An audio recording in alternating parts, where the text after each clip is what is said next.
নমস্কার বন্ধুরা, তোমরা সবাই কেমন আছো? আশা করি তোমরা সবাই খুব ভালো আছো। তোমাদের সঙ্গে আবার একটা নতুন রান্নার রেসিপি নিয়ে চলে এসেছি। ট্যাংরা মাছের ঝোল, পেঁয়াজকলি, আলু আর মূলো দিয়ে। প্রথমে আমি পেঁয়াজকলি, আলু আর মূলোটাকে ভালো করে কালো জিরা ফোড়ন দিয়ে ভেজে নিয়েছি। মাছগুলোকেও দেখো লাল লাল করে ভেজে নিয়েছি।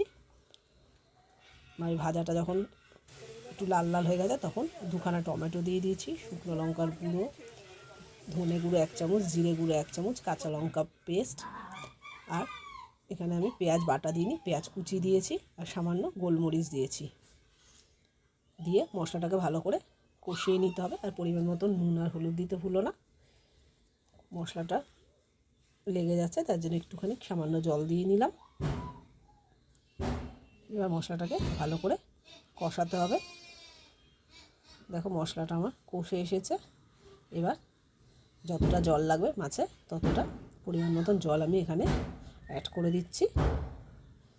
ঝোলটা যখন ফুটবে ঠিক সেই সময় আমি ভেজে রাখা ট্যাংরা মাছগুলো এর সঙ্গে মিশিয়ে দিলাম। এবার এটা একটু যখন গা মাখা মাখা হয়ে যাবে তখন আমি এটা নামিয়ে নেবো। আমার ট্যাংরা মাছের রেসিপিটা তোমাদের কেমন লাগলো জানিও। যদি ভালো লাগে লাইক, শেয়ার, কমেন্টস করতে বলো। Thank you. তোমরা সবাই ভালো।